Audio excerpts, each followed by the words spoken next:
Assalamualaikum warahmatullahi wabarakatuh. Bismillahirrahmanirrahim. Nahmaduka ya ghafuru ya syakuru. Mashalli wa sallim barik ala sayyidina maulana Muhammadin wa ala alihi wa sahbihi asma'in. Nama ba'du. Kula niki cerita ibadah sing ringan-ringan mawon. Tapi dadekne mlebu swarga. Amin. Terus kula badhe cerita siji mazhab Hasan Syadzili. Terus Hasan Syadzili niku thariqah sing dianut Gus Wafi. Kula nggih beberapa kali dapat ijazah saking Mbah Mun, saking bapak kula. Di antaranipun nggih pesen teng Gus Wafi, sebagian lewat kula ziarah teng Baruzak sih. Baruzak Termas. Abdul Hasan Asyadzili niku nate pas teng dalem ditamoni pemuda. Pemuda niku ngrutu. Di kampung kami banyak maksiat, di kampung kami banyak kesalahan. Niku sepundi? Jawab Abdul Hasan Asyadzili niku ringan. Sing jelas mboten sragen. Contohnya mboten sragen. Sakjane nggih persis, tapi zaman niku dereng ngeten sragen. Kok tenggen kula kathah maksiat ngeten-ngeten. Jawab Abdul Hasan Asyadzili enteng mawon. Man ahabba alla yu'sawaha fi ardi alla yu'sawahu fi ardi faqad ahabba alla tadhara maghfiratu wa alla tadhara syafaatuhu sallallahu alaihi wasallam. Dadi wong bayangno donya ora ana salah iku padha karo ora kepengin roh ghafure Allah Subhanahu wa taala. Mulane mazhab Syadzili paling bandel, ngurusi wong bandel paling bandel nggih mazhab Syadzili. Ngger kiai Syadzili iku ora umate macam-macam. Mulane teng Indonesia niku penak, sing keturunan putih seneng nabi, sing ireng nggih seneng nabi, sing ora keturunan nggih seneng nabi. Mulane setan ku bingung. Nyongkone sing seneng nabi keturunan putih tok, sing seneng keturunan ireng ya seneng nabi, sing ora keturunan ya seneng nabi, sing lakenan ya seneng nabi. Jadi kelompok itu kathah sangat. Ini penting kalau aturaken mergi madhab Syadzili niku pancen dados pembanding madhab Sayyid Abdul Al-Haddad. Madhab Abdul Hasan Asyadzili niku sing paling masyhur diriwayataken dening Shahibul Hikam. Mergi Ibnu Athaillah As-Sakandari muridé Abdul Abbas Al-Mursi, Abdul Abbas Al-Mursi muridé Abdul Hasan sinten Asyadzili. Niku madhab ingkang bener-bener jadi pembanding. Mergi teng bab husnudzon niku beliau itu pakar. Orang itu bisa yarjuwa hawal yaumil akhir. Orang itu bener-bener dibikin nyaman mbek Allah mbek Rasul. Misalnya ngeten, sampean sowan Allah iku kudu arep-arep disangoni. Kena arep disangoni berarti nganggep Allah iku medhit. Mulane tomak niku penting. Tapi mbek pangeran aja mbek wong, tapi mbek pangeran mbek. Dados limangka yarjuwa hawal yaumil akhir. Riyen niku zaman kula alit. Niku anggere ana santri lunga iku sangu sak umbalan. Mergo yakin kiai iku nyangoni. Lho diyakini nyangoni iku keren, berarti diyakini lomo. Lha kok yakin mlebu neraka, berarti nganggep Allah gak Rahman Rahim. Mulane yakin mlebu napa? Swarga. Mok modal urun maulid sak dirham ora urun malah entuk. Terus niki rontok-rontok salah tapi muga-muga itu sepura pangeran. Nggih wau. Nak sampean bener niku sifat ghafuri Allah nganggur, nggih. Kerhane efektif ana sing salah. Mulane wonten cerita wonten tiyang teng multazam donga ya Allah kula paringi mboten nate salah. Niku jawabe pangeran fa'ina adhu ghufra. Wong ora tau salah sifat ghafur iku nganggur. Niki cerita sing sampean aja niru kula. Niki cerita ilmu. Niku mazhab Abdul Hasan apa? Asyadzili. Benten madhab Sayyid Abdul Al-Haddad itu jalure khauf. Jadi dosa gede apa cilik? Ora ana gede ora ana cilik. Kowe aja delok sing mbok dosani, aja delok dosane tapi delok sing mbok dosani iku sapa. Misale Gus Wafi ngutus santri teng mriki, "Cung, tukokno rokok." Rokok itu barang makruh misal. Mestinya kan santri oleh bantah, niki kiai ku piye to barang makruh kok kon nuku. Tapi masalahnya arah dituruti ya gelo tenan. Jadi aja delok kongkonane iku penting ra penting, tapi mukhalafah iku sababul fir. Misalnya kados kula niki teng mriki kan wonten botol minuman. Cung pindah rene itu kan barang sepele. Terus sampean takok urgensinya apa ya harus dipindah. Iku santri mangkelno to.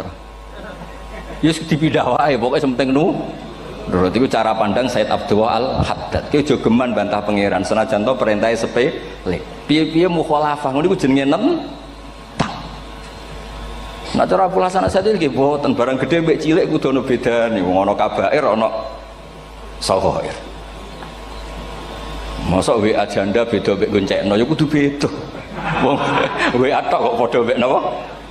goncekno iku kudu beda, kudu ana sawair, kudu ana napa? Kabair. Tapi cara Sayyid Abdul Haddad mboten delok sing mbok maksiati iku sapa. Sehingga khazanah kita niki penuh dengan ilmu. Mulane terus wonten bab ijtihad. Ijtihad niku ruangannya luas sekali. Ya kula bolak-balik nyontokno. Kula sakniki kan jare wong akeh kiai gedhe. Jare wong akeh kula niku kiai gedhe. Nek diundang manakipan tangga yo bingung. Ora teko sawane kiai gedhe sombong, diundang wong cilik ora teko. Teko iku mahjubno kiai sing ora tau pahayu. Kuwi bingung. Nyatane kula ora teko nggih do matur nuwun Gus. Athok kula mboten lakon. Nah kula teko kan mesti ordere teng kula mboten. Cara sing tok pitik gedhe nggih kula, salam templek gedhe nggih kula. Berhubung kula ora teko ngresgeni tiyang kathah. Saiki misal wonten takok, kiai gedhe diundang musala cilik kesunatan teko apa makruh teko? Cara ijtihad, cara sampean makruh teko napa kesunat? Kula misale diundang ning Sragen ning musala Penceng. Kula niku sunat teko napa haram teko? Haram ya bener lagi haram ya. Setuju haram. Mergo mahjubno ya haram setuju. Itu ijtihad. Ijtihad itu ranahnya itu karena nggak bisa ditebak. Ijtihad itu nggak bisa ditebak. Kalau ada cerita kata tentang ijtihad, niki betapa umat Rasulullah umat sing bejo, pilihan-pilihan ijtihadnya dibenarkan. Masyhur tentang cerita Bani Quraidah. Nabi ngendikan, engkau kue jogeman sholat asar kecuali sampai neng kampung Bani Quraidah. Ternyata kurang 2 kilo atau 3 kilo matahari itu mau terbenam. Sebagian sahabat sholat sebelum sampai Bani Quraidah karena takut sampai Bani Quraidah sudah kodok napa asar. Sebagian tetap sholat di Bani Quraidah meskipun sudah kodok asar. Ketika lapor Nabi semuanya dibenarkan. Semenjak itu ada pintu sing darani pintu napa ijtihad. Mengenai kalau bolak-balik cerita, wonten kiai nak tangkok, cung kowe ngaji mek sapa? Ngaji kalian tiang niki. Kiaimu tahu nangis mboten? Lereni ngaji mek kiai ra iso nangis, berarti atine atos. Nak Abdul Hasan Asadi takok cung kowe ngaji mek kiai sapa? Kiai fulan. Tahu guyu mboten nate, lereni kiai ra iso syukur mbok jeni. Kiai ra iso syukur kok mbok jeni. Karena itu masalah ijtihad. Nggih masalah napa? Ijtihad. Ijtihad itu polanya enggak jelas. Wonten kiai ora gelem mulang wedok nggih kathah, alasane wedi fitnah. Wong pancen iman pas-pasan mawon nek wong ayu ya bingung. Tapi nak diwalik, nak kiai ora gelem mulang wong wedok, terus sing mulang wong fasik, to aliran sesat iku ya repot. Kowe ngrasa paling gak sesat. Ya sudah seperti itu masalah-masalah apa? Ijtihad. Nah, kalau tak cerita saat ini balik cerita tentang Burda. Burda nu nak ngelem Kanjeng Nabi. Niku pancen dielmoni tenan. Kalau niku Burda berjanji tiba niku setengah hafal. Pancen riyen mbah kula buyut-buyut kula niku pesene ken hafal tiba, hafal berjanji, hafal Burda. Wis mboten ngengken ngapal loh, tapi karena sering baca akhirnya hafal. Kalau beri beberapa contoh, ngelem niku nak mboten dielmoni itu kualitasnya ada bagus. Tapi kalau dielmoni itu kualitasnya bagus. Kalau beri contoh begini. Saya itu kalau pidato atau khutbah atau ngaji, apalah terserah istilah jenengan atau ceramah. Biasanya kalau seneng istilah ngaji, niku mesti ikuti sing gampang mawon. Wa ala alihi wa sahbi ajmain. Ajmain itu kalimatun fariqah bainana wa bainasyiah. Fa innana nukrimu jami'as sahabat. Ajmain itu kalimatun fariqah, kalimat pembeda. Kita ahli sunnah wal jamaah akramu jami'as sahabat. Ada kelompok sing akramu sahabian wa ahanu sahabian akhir. Sehingga ajmain itu harus kita baca. Itu karena itu kalimatun fariqah, kalimat pembeda. Kata-katanya hanya ajmain. Begitu juga berjanji. Berjanji itu nak ngelem Nabi niku wa ba'du fa'aqul wa Muhammad bin Abdullah bin Abdul Muttalib wasmuhu Syaibatul Hamdi Humidat Hisaluhus Saniyah. Karena ketika Rasulullah memaklumatkan jadi Nabi itu problemnya itu nasabnya siapa? Orang-orang yang di Palestina, di Israel, di Yordan, di Syam kalau dulu itu alamatnya Nabi itu harus turunan Ibrahim. Ibrahim sementara orang Syam menurut pengetahuan orang-orang Yahudi Syam. Maka saya berjanji menunjukkan dulu kalau nasabnya Muhammad itu ini. Terus sampai warafuhu ilal khalili Ibrahimah. Terus ila dzabih Ismailan isbatu wa mun tamah. Terus setelah itu terus beliau ngendikan wa adnanu bila raibin inda dzabil ulumin sabiyah ila dzabihi ismail nisbatu wa mun tamam. Terus ketika berjanji di Karang itu sudah ada faham-faham yang seakan-akan babahnya Nabi itu ada masalah. Terus beliau ngendikan ini Syaibatul Hamdi, Sayyid Abdul Muthalib itu orang yang ketika buka Ka'bah, buka Zamzam, saurip-uripe muji pangeran. Terus banyak lagi wasumi'a fi sulbihin Nabi sallallahu alaihi wasallam dzakarallaha ta'ala walab. Mbah yang ini bahkan dengar ketika Nabi masih di punggungnya membaca tasbih. Terus sampai fa'azim bihi min ikdin ta'allaqat kawakibud durriyah wa kaifala wa sayyidul akramu sallallahu alaihi wasallam wasitatuhumun. Nabi itu orang suci, makanya harus lewat rahim yang suci, harus lewat bapak yang suci, mbah yang suci, sampai ila Khalilir Rahman Ibrahim alaihis salam. Makanya terus dinagumkan nasabun tahsibul ula dukhulau, terus tarokus sifaha falam yusibhum aruhu min adami wa ila abihi wa ummihi. Karena kabeh sonal ismihi, semuanya itu untuk menjaga asmane Nabi Muhammad sallallahu alaihi wasallam. Kemudian Burda membentuk itu dalam bentuk nazuman. Misalnya beliau ngendikan Rasulullah itu mutiara. Jadi ketika dakwah berpola ya baik, ketika tidak berpola juga baik. Beliau cara muji Nabi faddurru yazdadu husnan wa huwa muntazimun. Namanya mutiara ketika diuntai pasti sangat indah.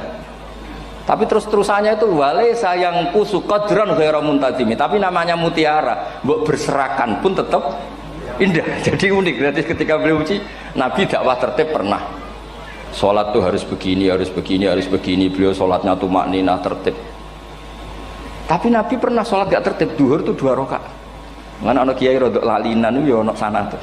Duhur itu 2 rakaat. Tapi barokahnya Nabi duhur 2 rakaat diketahui cara sholat kalau salah itu gimana.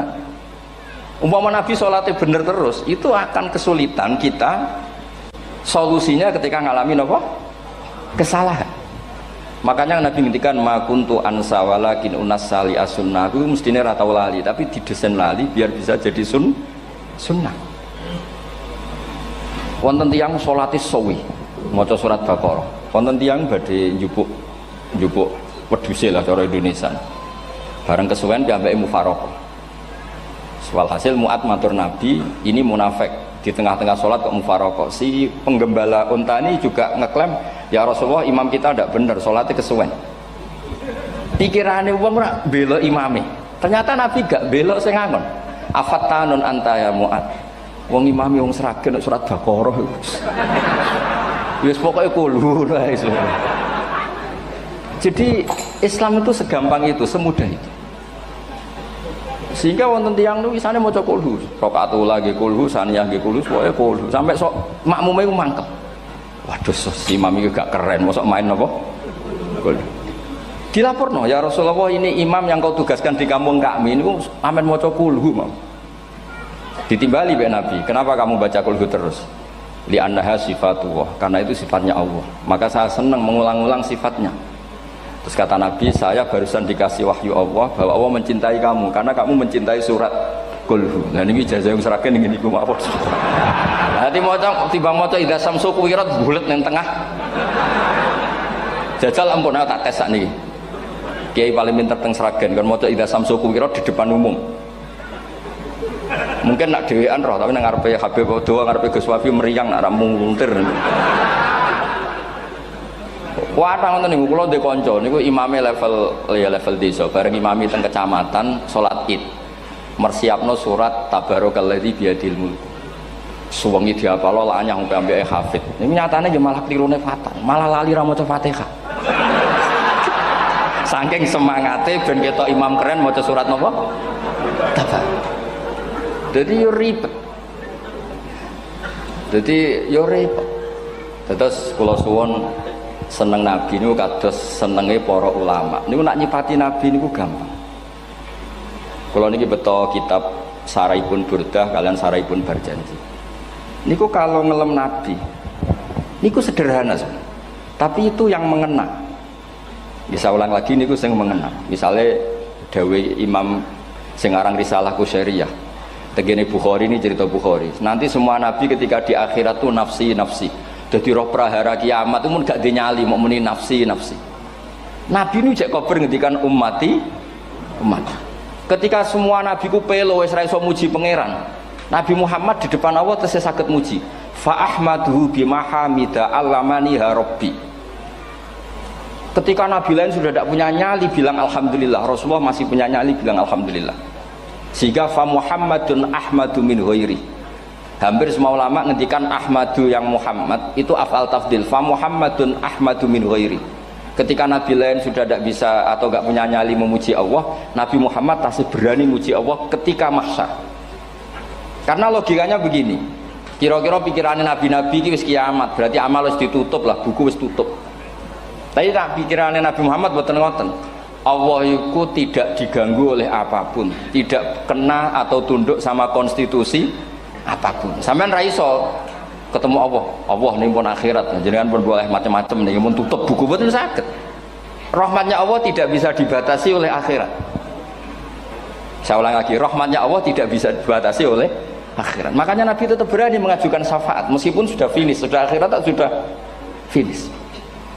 Sehingga Nabi muji-muji Allah, akhirnya Allah ngendikan ya Muhammad irfa' ra'sak wasal tu'tah wasfa'tu syafa'. Sudah Muhammad, kamu minta apa tak kasih. Saatnya beliau minta hak napa? Syafaat, disebut maqamam mahmud. Dan ini kula waos kitab kersane orisinil niki betapa sayangi Rasulullah sallallahu alaihi wasallam teng kita. Ketika nabi lain tidak punya nyali kecuali mikir dirinya sendiri, jadi aku punya ngendikan nafsi-nafsi, Nabi Muhammad masih gak ada nyali ngendikan apa ummati ummati. Itu bukti bahwa nabi itu enggak pernah enggak mikir umatnya. Wala sawfa yu'tika rabbuka apa? Fatartu. Ini nabi cek jawab, fa la ardo wa wahidun ummati finnar. Kalau engkau memberi saya sampai saya puas, maka saya tidak puas dan satu dari umatku masih menjadi ahli napa? Neraka. Ini kalau waos nak sampean orang nangis kebablas. Niki cerita betapa Rasulullah sallallahu alaihi wasallam niki jarang tiang maos niki kula waos kersane tambah mahabbat dengan Rasulullah sallallahu alaihi wasallam. Dados niki kula cerita ketika Rasulullah ketemu pangeran teng Sidratil Muntaha niku diredaksekno burdah nggih diredaksekno burdah fakhusta kulla fakharin ghaira mustarakin. Engkau mendapat kehormatan yang tidak tersaingi. Fakhusta kulla fakharin ghaira mustarakin. Jadi engkau mendapat kehormatan yang tidak akan tersaingi. Wajusta kulla maqamin ghaira mustahami. Atau wakhusta kulla maqamin ghaira mustahami. Dan engkau mendapat satu derajat yang enggak mungkin tersaingi. Mustaham itu enggak tersaingi lah. Walhasil ternyata derajat itu apa? Gini ku ketika Rasulullah ketemu Allah Ta'ala teng Sidratil Muntaha niku Sayyidah Aisyah radhiyallahu anha tangklet, ya Rasulullah mal ladzi auha ilaika rabbuk idz qala fa auha ila abdihi ma auha. Qala ya Aisyah aturidina anta alami ma la ya'lamuhu Jibril wala Mikail wala nabiyyun mursalun wala malakun muqarrabun. Nggih Aisyah, bagaimana mungkin kamu tanya sesuatu yang bahkan Jibril itu tidak tahu, Mikail itu tidak tahu, dan semua malaikat yang dekat maupun nabi yang jadi rasul semuanya tidak tahu hubungan saya, kedekatan saya dengan Allah membicarakan apa. Niku sing dimaksud burdah kaima tafuza biwaslin ayya mustatarin wonten sing maca ayyi mustatarin anil uyuni wasirrin ayya muktatamin. Jadi nabi ketika ketemu Allah di Sidratil Muntaha itu ada misteri yang hanya nabi yang tahu. Nabi niki ibu-ibu harus bangga Sayyidah Aisyah jenenge bojo wani tanglet. Ambek nabi itu sing ngeles. Itu rahasia yang Jibril saja tidak tahu, Mikail saja tidak tahu, masa kamu tanya? Niki khase wong putri ini. Ya Aisyah, as'aluka bi Abi Bakrin ila ma'alam tani. Gimana cara Jawa tak kadakno mertuamu nak gak gelem cerita. Terus kunane kuno niku nggih wong wedok niku saged ngancam niku. Dadi kamane wis ngancam. Aku lapor bapakku, aku digo mulih sampean rati bojo kabare. Ya rada ribet jenengan ngadepi wong wedok niku rada ribet. Terus faqala akhirnya Nabi cerita, tapi ya tentu tidak semuanya diceritakan. Inni lama kuntu qaba qausaini qultu Allahumma innaka adzabta al umam ba'duhum bil hijar wa ba'duhum bil masih. Oh ya, ini halaman 63 62 teng kitab Khasyatul Bajuri alal Burdah. Ya, kitab Hasyatul Bajuri alal Burdah. Ya Allah, Engkau menyiksa umat-umat sebelum umat saya, sebagian bil hijarah wa ba'dum bil mashi wa ba'dum bil khosfi. Fama anta fa'ilun bi ummati. Lalu yang akan kau lakukan untuk umatku itu apa? Reputasi jenengan sama orang-orang yang durhaka itu selalu menyiksa. Ada yang pakai batu, yang dilikuifaksi, ada yang pakai ini. Mosok umatnya kekasih jenengan podo ngoten. Berarti Nabi ku mun nego lah. Nego supaya gak sama. Faqala unzilu alaihimur rahmah min ananis sama wa ubaddilu sayiatihim hasanat. Ndak, saya ndak seperti itu dengan umatmu. Waman sa'alani a'taituhu waman tawakkala saterusé. Terus wa fid dunya asturu alal usad wa fil akhirah usyaffi'u kafihim. Orang-orang yang masih maksiat di dunia tak kasih hak tobat, dan nanti di akhirat tak kasih hak syafaat. Engkau tak kasih hak syafaat. Mulane ini penting dingertosi bilih ukuran nabi baik itu gampang nak sampean ngaji ngangge ilmu. Syafaati li ahlil kabair min ummati. Sok syafaatku kanggo ngomong sing salah akeh. Wong nabi ku ora melok dosa kok mikir nyafaati. Nak rapi-apike wong ora mungkin. Wong sing dosa iku sampean, sing salah sampean, sing mikir solusine Kanjeng. Nah, lho wong kok apikane ngono iku gak mungkin ta wong. Wong sing salah ku sampean, sing diutang yang sampean, sing kasus ku sampean, sing mikir Kanjeng. Nah, itu cara ulama ngelem Kanjeng Nabi. Mulane khodam tuhu bimadihin astaqilu bihi dzunuba umrim madha fi syi'ri wal khodami. Dadi aku ngelem Nabi iku sebagai bentuk ngelem sing dadekno dosaku ben disepuro pangeran. Misalnya kita suka Alphard, muji Alphard, suka Innova, muji Innova, suka kebun, muji kebun. Sing ribet tuh nak suka hewan, seneng kucing nggak ngelem kucing. Lu bareng ngelem Kanjeng Nabi kok ora iso. Lane jari Burdah, aku iku ngelem apa tau iso, mosok aku ora tau ngelem Kanjeng Nabi. Makanya terus beliau hidupnya, kemampuan syairnya didedikasikan hanya nggo ngelem Kanjeng Nabi Muhammad sallallahu alaihi wasallam. Makanya terus ngendikan wa muli kholasi khaira multazim. Saya dedikasikan kecerdasan saya untuk ngelem Kanjeng dan Nabi, dan itu solusi terbaik. Dan ini nak ngelem Kanjeng Nabi kadang kebablasan, sampai dikritik banyak ulama karena kebablasan. Gini masyhur beliau ngendikan wala yadi ka rasulullah wa ijahu kabi idzal karimu tajalla bismi muntaqimi. Wonten naskah sing tahalla juga wau teng mriki diwaos napa tahalla napa tajalla tahalla ya. Wonten naskah tahalla wonten tajalla artosipun ngeten. Ya Allah, nabimu ini engkau gelari nabi yang ar-raufur rahim, sebagaimana yang sering disebut Habib Ali Al-Habsyi. Jika nabimu itu ar-raufur rahim, maka ketika engkau mau menyiksa saya dengan atas nama engkau al-muntaqim, zat yang tukang nyiksa, yang menyiksa, maka gelar engkau kepada nabi yang ar-raufur rahim itu kamu kemanakan? Jenengan kudu konsisten, terus kadung ngarani nabi ini jenengan raufur rahim. Maka sifat jenengan yang muntakim jangan pakai dulu, karena saya ini umatnya Nabi yang kamu beri gelar Raufur Rahim. Paham tuh jenengan? Maksudnya ya ojo sido nyiksa wong kadung mbok arani Raufur Rahim. Dadi wala yadi ka rasulullahi jahu kabi idzal karimu tajalla ta tahalla bismimun takim. Terus sing aran Burdah jenenge Muhammad. Allah kadung janji wong sing jenenge Muhammad ora bakal disiksa. Sebetulnya maknanya ya Muhammad Sayyidul Anbiya nih.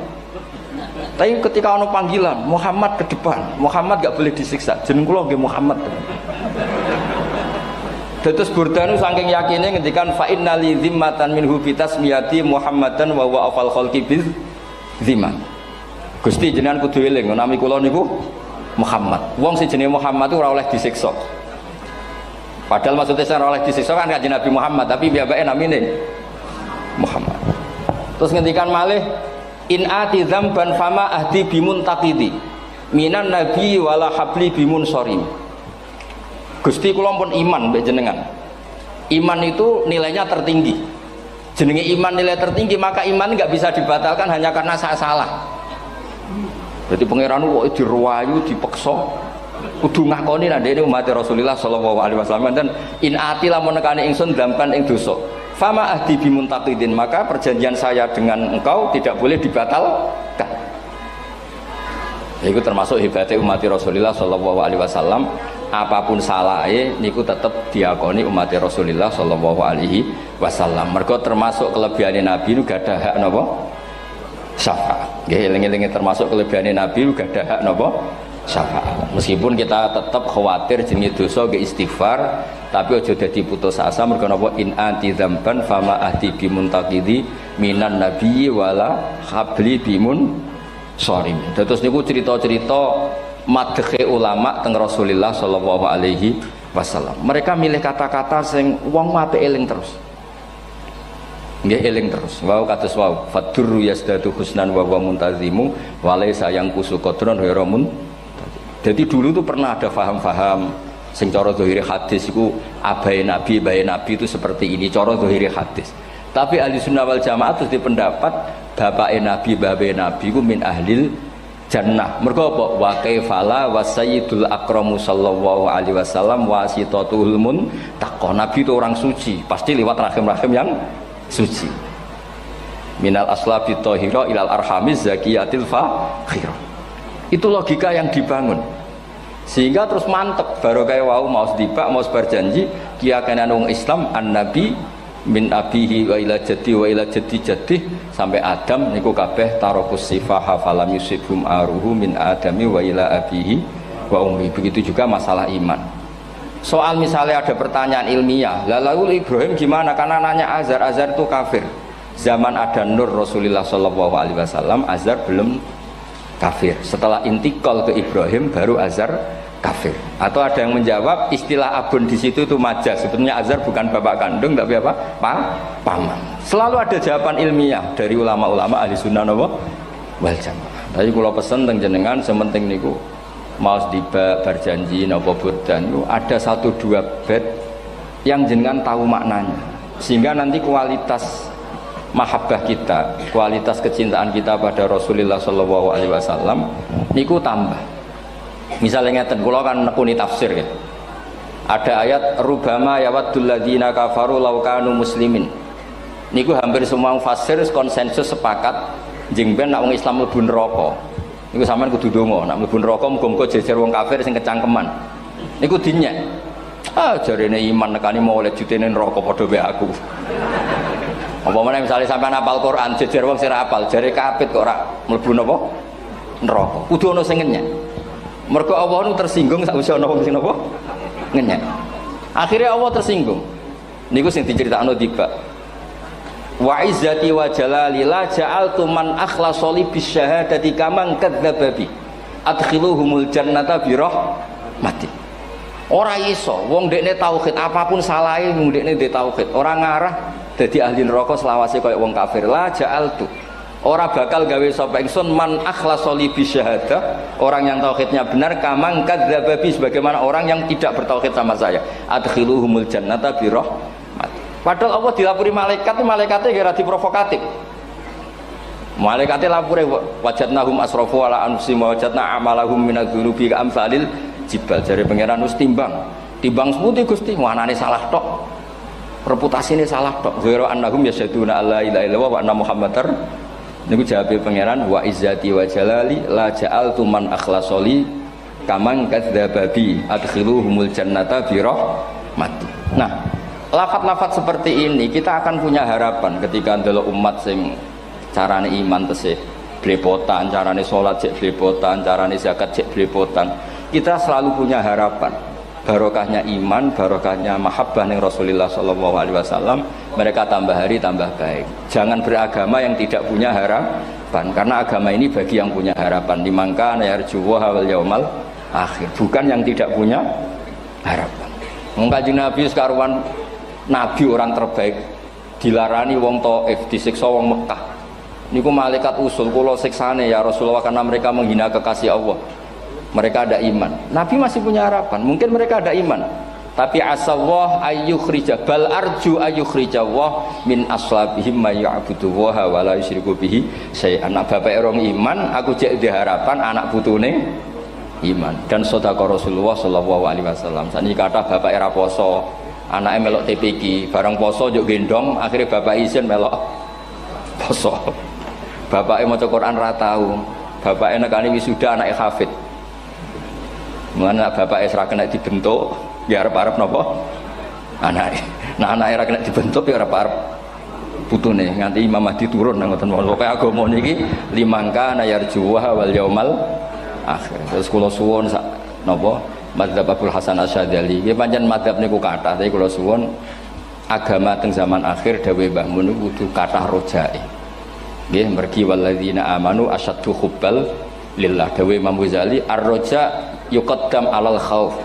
Mergo roja dadekno mahabbah. Orang yang punya harapan itu lebih mudah mahabbah.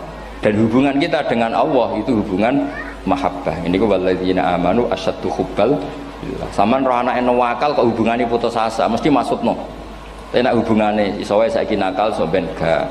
Iso wae saiki goblok so ben gak. Senajan to so ben ra terbukti lah, penting hidup itu ada harapan.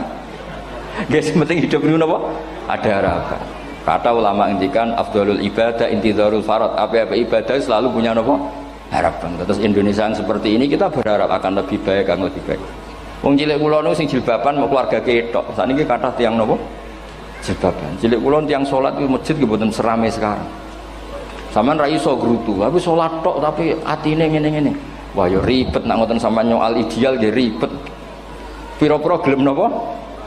Pira-pira purun napa? Salat purun teng masjid.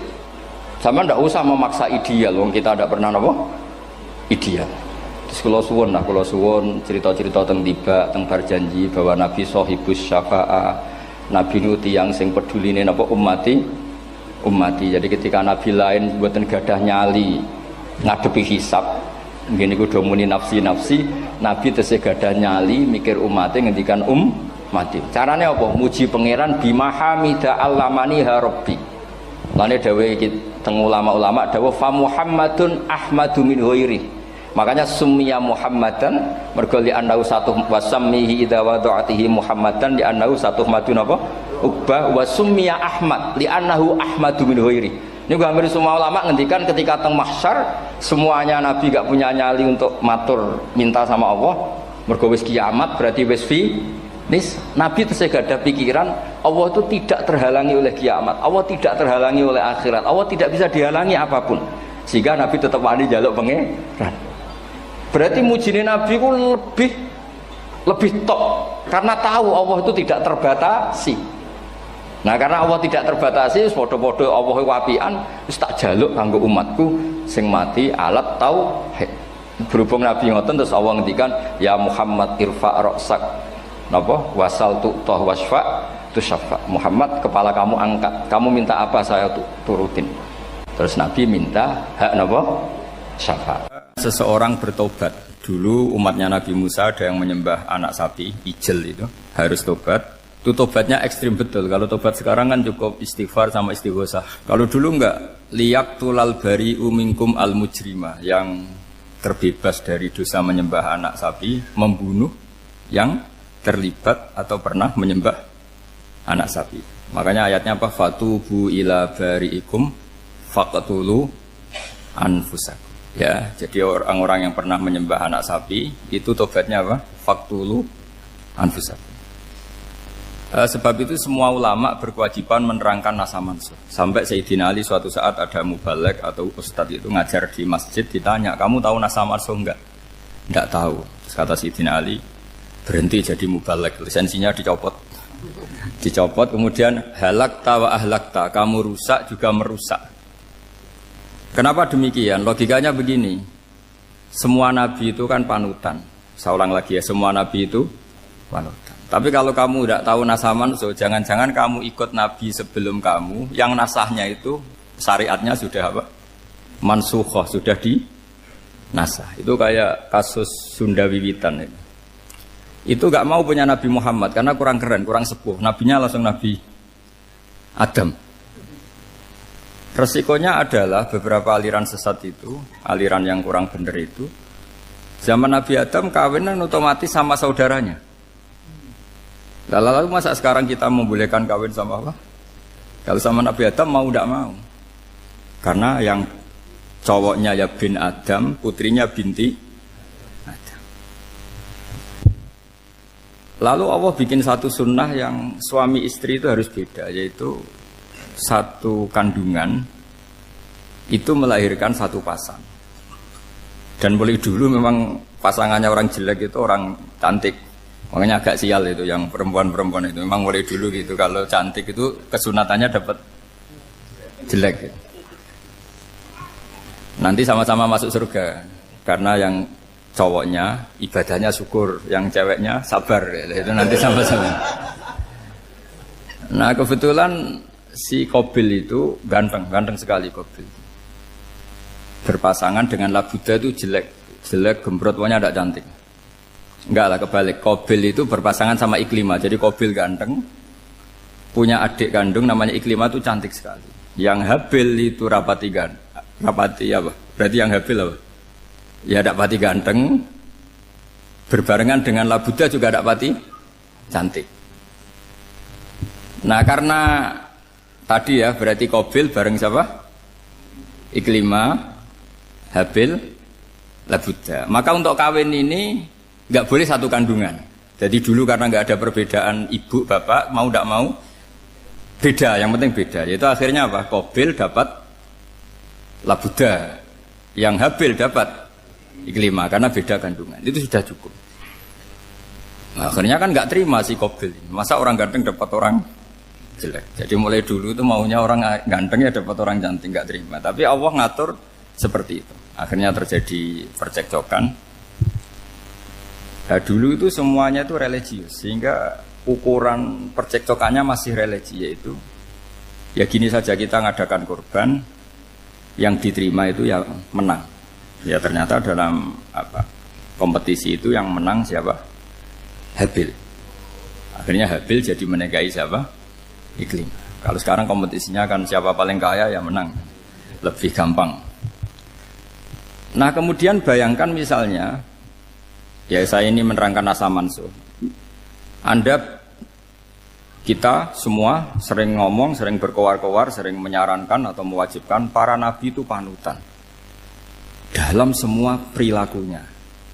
Ternyata ada beberapa perilaku yang sudah dinasakh atau dihapus ketentuannya oleh syariatnya Rasulullah Shallallahu Alaihi Wasallam. Maka mengenali asa mansuh itu keharusan dalam ulumul Quran, ya. Makanya Allah mengatakan apa? Manansakh min ayatin aw nunsiha pasti na'ti bi khairim minha aw misli.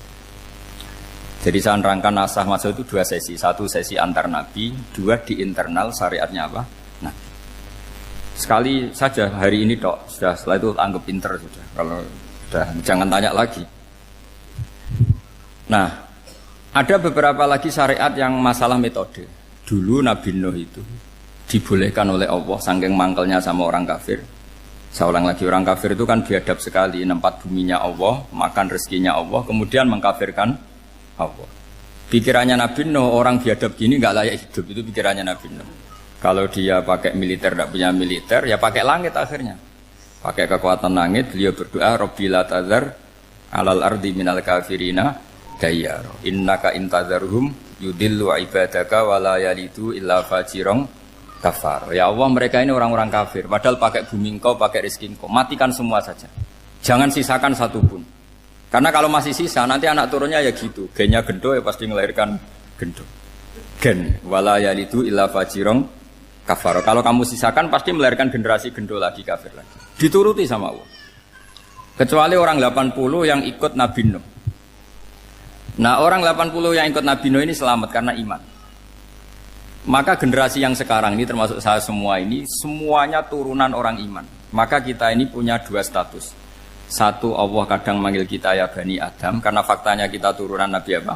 Adam. Panggilan kedua adalah dzurriyyataman hamalna ma'nuh. Orang-orang sekarang itu pasti turunan orang yang ikut perahunya Nabi Nuh. Jadi nasab kita ini sudah steril. Sudah tidak ada nasab lewat kafir karena yang kafir sudah habis. Semua orang sekarang itu turunan Nabi Nuh, yaitu disebut apa? Dzurriyyataman hamal nama. Itu sekitar orang 80.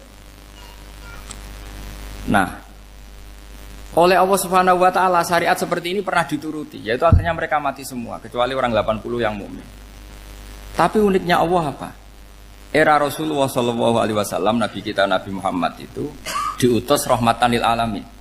Ketika Nabi didustakan, diusir, disakiti, malaikat gunung, beberapa malaikat sing ahli adab spesial eksekutor lah kira-kira gitu. Muhammad Kamu bilang saja ke saya, kalau kamu ingin orang-orang Mekah Abu Jahal CS, saya hancurkan. Tapi apa kata Nabi? Saya berharap kalau mereka belum iman, anak cucunya iman. Karena bagaimanapun sperma ya atau calon bayi atau calon keturunan itu kan ada fi aslabir rijal atau fi zuhurir rijal. Jadi kalau dalam ilmu agama itu gen manusia itu disimpan di zuhuri rijal di punggung lelaki, nanti dipindah ke arhamin nisa. Logikanya gini, ini dengerin ya, logikanya gini, misalnya Abu Jahal itu di situ ada orang namanya Ikrimah, itu anaknya Abu Jahal, itu orang mukmin, akhirnya ya jadi orang alim. Abu Lahab itu di rahimnya di punggungnya ada perempuan namanya Darroh, akhirnya juga orang mukminah. Saya berikan contoh. Khalid bin Walid itu anaknya Walid. Walid itu musuh besarnya Rasulullah, tapi di punggungnya ada orang bernama Khalid. Ini dengerin. Nah, di punggung ini kira-kira Allah sudah tahu apa belum? Jawabannya sudah tahu. Artinya kalau ini mati atau kamu bunuh, kamu sebenarnya nggak bunuh orang kafir saja, bunuh calon orang mukmin yang sekarang masih bersemayam di punggungnya orang-orang kafir. Jadi bisa saja orang yang sedang kafir itu ada sekian calon generasi yang suatu saat mukmin. Itu syariat yang diajarkan ke Rasulullah SAW. Karena kasofnya Nabi, kasof itu satu kondisi di mana seorang Nabi itu dipertontonkan sesuatu yang nggak kelihatan. Itu dalam bahasa Arab kasof atau mukasyafa. Nabi dipertontonkan ternyata banyak orang kafir yang di punggungnya itu ada calon generasi mukmin atau muslim. Akhirnya Nabi gak berani. Jangan bunuh. Mungkin bapaknya ada iman tapi anaknya iman. Betul, Abu Jahal punya anak Ikrimah, Abu Lahab punya anak Darroh, Walid punya anak siapa? Walid. Itu mirip seperti kita. Bapak era sholat, anak ETPK sholat. Akhirnya bapaknya katut sholat. Banyak gak di Indonesia? Bapaknya tidak bisa baca Quran, anaknya hafid. Nah, itu kalau bapaknya kamu habis, tidak ada yang meselin. Makanya biarkan hidup saja. Nah, artinya gini, andaikan tidak ada ulama yang menerangkan nasa mansuh, dikira syariat Nabi Nuh itu abadan mu'abbadat, selamanya lama. Sehingga main teror sama orang kafir sah berdasar Nabi Nuh. Padahal kita sudah ganti Nabi. Yaitu syariatnya Rasulullah SAW, masyhur itu ketika Nabi ngendikan, saya tidak minta mereka dihukum, tapi ya Allah saya minta Allah mahdi qaumi fa innahum layak lamun. Mereka kafir itu karena tidak tahu. Sehingga ada periode. Loh kalau perang itu beda, perang itu konteksnya duel, itu tidak harus sama Abu Jahal, Abu Lahab. Ada penjahat mau bunuh kamu wajib perang enggak? Wajib. Penjahatnya meskipun muslim apa harus kafir? Meskipun muslim. Maka kata ulama fikih sebetulnya perang duel itu bukan syariat muslim sama kafir tok. Masih muslim sama muslim, misalnya ada orang mau merkosa istri kamu, terus dia pamit gini, saya muslim loh, beri hak loh. Enggak bisa. Saya penjahat loh, muslim, jadi kamu nggak boleh merangin saya, ngelawan saya kan muslim. Nggak bisa, tetap harus dilawan. Makanya kata ulama-ulama fikih, pertarungan sama musuh itu tidak harus sama orang kafir. Orang muslim pun yang mengganggu kehormatan kita, misalnya mau merkosa istri Anda, itu harus dilawan. Makanya Nabi ngendikan, mangkutilah duna mali fahuwa syahid, mangkutilah duna harimi fahuwa syahid. Orang yang mati karena membela kehormatan keluarganya atau hartanya, maka dia mati syahid. Dan penjahat yang mati ini muhaddarun damu, diabaikan sehingga enggak kena kisos, pembunuhnya enggak kena. Misalnya ada penjahat mau bunuh kamu duel menang, kamu enggak kena kisos karena ini muhaddarun damu, diabaikan kehormatannya. Padahal dia muslim, apa? Muslim. Ini perlu. Jadi ini mengaji ini agak jelimet tapi gampang. Kan kalau paham enggak paham selesai, jadi anggap aja selesai itu. Sehingga kalau nggak ada nasa mansuh, maka orang selalu berpikir, pokoknya sementing ikut Nabi. Nah itu bahayanya kalau Anda tidak tahu detail, jangan-jangan syariat yang kamu ikuti itu syariat yang sudah berstatus mansukhoh, telah dicabut. Dan itu banyak.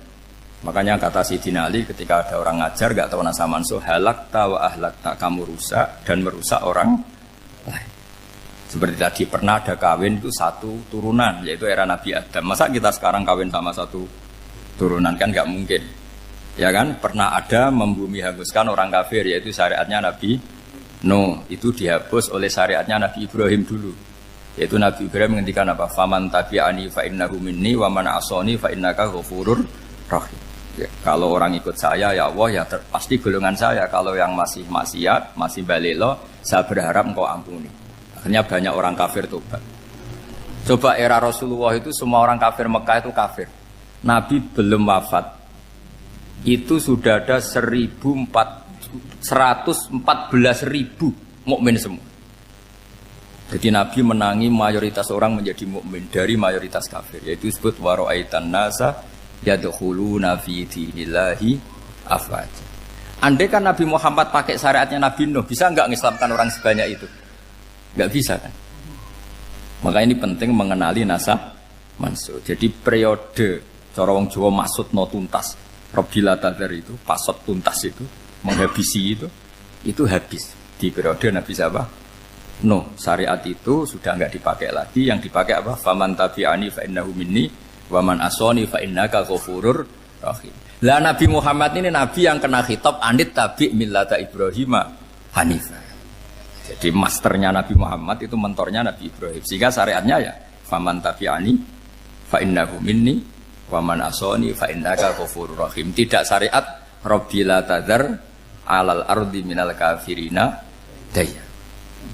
Jelas ya. Jadi mengenali nasa manusia itu penting sekali karena kalau enggak Anda halakta wa ahlakta, kamu merusak diri kamu sendiri juga merusak orang lain karena menfatwakan hukum yang sebetulnya sudah berstatus mansukh. Hanya berdasar itu kan syariatnya nabi-nabi dulu. Syariat yang apa?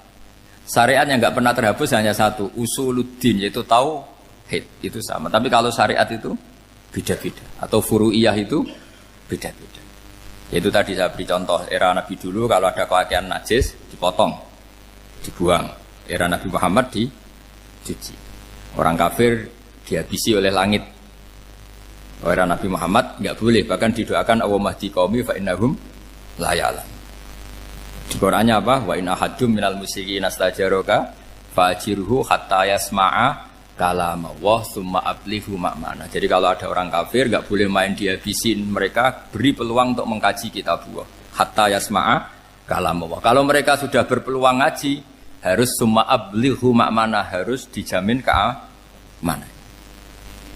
Ya, karena apa? Dzalika bi annahum qaumul la ya'lamun. Bagaimanapun mereka memang karena tidak tahu. Nah, kenapa tidak tahu? Enggak. Karena tadi mereka tertutup oleh kultur yang beratus-ratus tahun. Mbah-mbahnya mereka menyembah batu, menyembah berhala. Ya tahunya itu ya Tuhan. Bagaimana Anda bisa menjelaskan sesuatu yang sudah beratus-ratus tahun kan tidak gampang. Maka ada periode dimaklumi, apa? Kalau era sampean kan, mosok waktu disembah saking gobloknya orang, kamu lahir kan sudah nyembah Allah, tidak nyembah batu. Bayangkan kalau kamu jadi mereka. Wong perut kamu saja disuruh makan pizza sakit kok, karena saking lamanya makan sambal kan gitu. Kamu bilang perempuan Indonesia saja cantik kok, saking lamanya jadi orang Indonesia. Padahal orang Indonesia tanyakan orang Eropa, cantiknya di mana? Kamu lahir di Afrika, bilang orang Afrika itu cantik, tanyakan orang Eropa, cantiknya di mana? Hitam gitu kok. Jadi orang itu pasti terkooptasi oleh sekelilingnya. Orang Afrika akan bilang wanita Afrika itu cantik. Coba tanyakan orang Eropa, cantik apa enggak? Belas. Orang Eropa yang kulitnya gitu kata orang Eropa indah, kata sampean. Koyok anaknya kebo katanya kuda jadi. Jadi orang itu akan terkooptasi oleh sekelilingnya. Bayangkan kalau semua orang nyembah berhala terus kamu ndak, alasan kamu apa? Kan menentang mayoritas. Dan itu berat. Maka dimaklumi oleh Allah, dzalika bi annahum qaumul la ya'lamun fi manah panyeruarah. Nah, pemakluman ini yang mulai sekarang terkikis. Orang main pukul saja enggak mau ngaji. Enggak mau ngaji Quran secara kafah. Jadi fatwanya Islam kafah tapi ngajinya Quran enggak kafah. Ngambil 1-2 potongan ayat dipakai dalil. Jadi Islamnya inginnya kafah tapi ngajinya Quran enggak. Kalau kafah ya hafal 30 juz itu. Kalau mau ya, kalau mau kafah ya hafal berapa? 30 juz. Makanya saya sering bilang, saya sering dinasihati orang karena belum tahu saya ini hafal Quran. Bapak harusnya Islam itu kafah. Kata saya ya dimulai dari konsep Islam itu kafah dulu, apa ya hafal Quran secara kafah. Jadi ini penting saya utarakan. Bahaya sekali orang mengenali Islam tanpa mengenali nasah mansukh. Karena beberapa syariat Nabi sebelum kita itu berstatus mansukh. Terus contoh berikutnya, ini naskah mansukh antar Nabi apa khusus internal Nabi? Antar Nabi aja nggak selesai nih sampai subuh aja nggak selesai. Contoh yang paling keren mungkin cowok semua senang. Nabi Dawud dulu istrinya berapa? 99. Nah itu kalau masih halal itu kan berarti jenengan tuh punya istri berapa? Wah itu kan ngeri betul. Punya satu aja repotnya gitu apalagi berapa? Punya 99. Terus kamu bilang gini, ini kan syariatnya Nabi Dawud, Nabi kan bisa diikuti. Pernah ada periode di mana seperti itu boleh. Jadi makanya mau tidak mau ngenali naskah mansukh itu harus. Kalau enggak ya kamu masih berkeyakinan boleh beristri berapa? Nah ini penting saya utarakan. Makanya Sayyidina Ali itu kalau ngetes calon mubaligh, kira-kira kalau Kemenak dulu inginnya apa? Sertifikasi apa? Mubaligh. Itu tanyanya gitu. Ta'rifun an-nassa wal mansukh, kamu apa tahu naskah mansukh? La.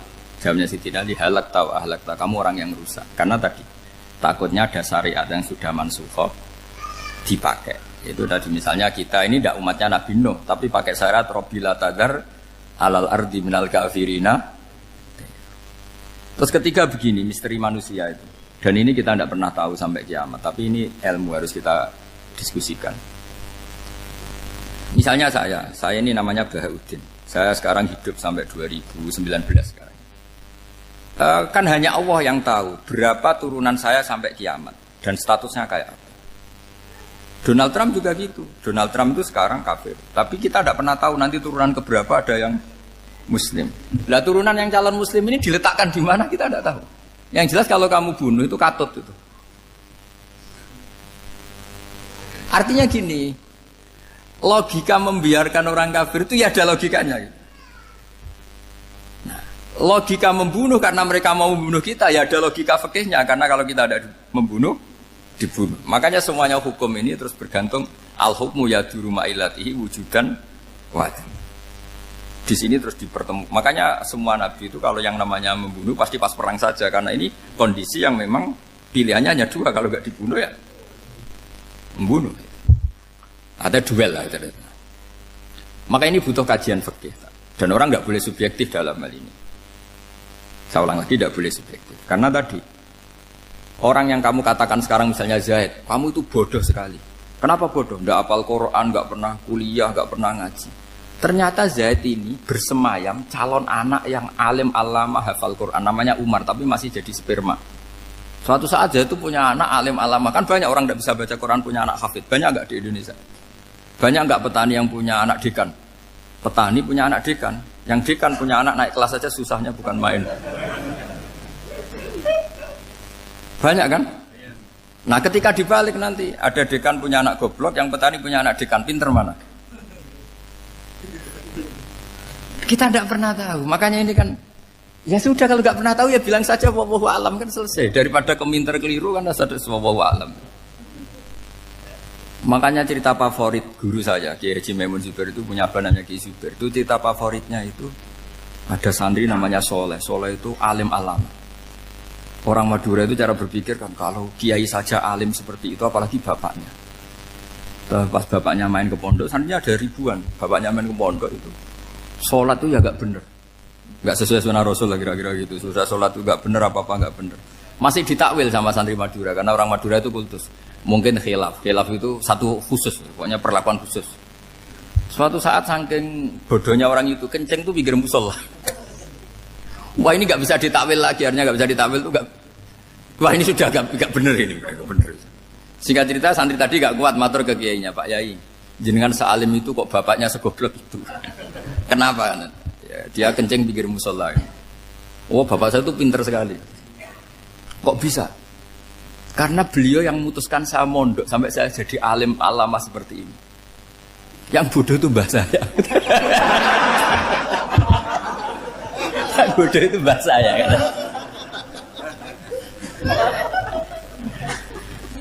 Artinya gini, sekarang misalnya Anda dekan, atau Anda rektor, atau Anda profesor, atau Anda kiai top mubalek kondang. Anda mau balik kondang terus punya anak, gobloknya bukan main. Atau apalagi anaknya ketangkep KPK. Yang satu anaknya orang bodoh jadi dekan. Kalau kompetisi ini pinter mana coba? Ada ahli metodologi tapi anaknya itu terlibat narkoba. Yang ini petani utun, anaknya dekan. Kira-kira kalau dikompetisikan pinter mana? Anaknya pinter petani tadi. Yang ketika petani kamu vonis bodoh gitu. Tapi siapa tahu kalau ini menyimpan calon. Paham ya? Kita tidak pernah tahu. Makanya Quran selalu ngajari dalam ilmu sosial itu wa in adri la'allahu fitnatul lakum wa mata'un ila. Di dalam ilmu sosial itu kita harus jawab tidak tahu. Karena mudah. Makanya saya tadi pagi ngaji di direktorat saya bilang, saya pernah diprotes orang, Gus kamu udah jelas 01 atau 02. Ya saya jawab gitu. Manusia itu makhluk yang paling gak jelas gitu. Sekarang soleh suatu saat bisa saja gak soleh. Yang sedang gak soleh suatu saat soleh. Sesuatu yang mungkin rubah kok kamu fanatik itu gimana? Nalarnya itu gimana? Coba kita tahu dulu Wahsy itu pembunuh Hamzah, akhirnya mati mukmin ya enggak? Padahal orang yang sangat dibenci Rasulullah karena membunuh Sayyid siapa? Hamzah. Sa'labah yang tukang itikaf di masjid akhirnya su'ul Fatimah. Kita enggak pernah. Lah kalau enggak pernah tahu ya enggak usah terlalu fanatik biasa saja. Kayak jenengan seneng saya itu ya saya enggak tahu sampai kapan ya. Saya seneng sampean sampai kapan ya enggak tahu. Kayak suami istri itu. Pas nikah harmonis bulan madu sampai kapan bertanya.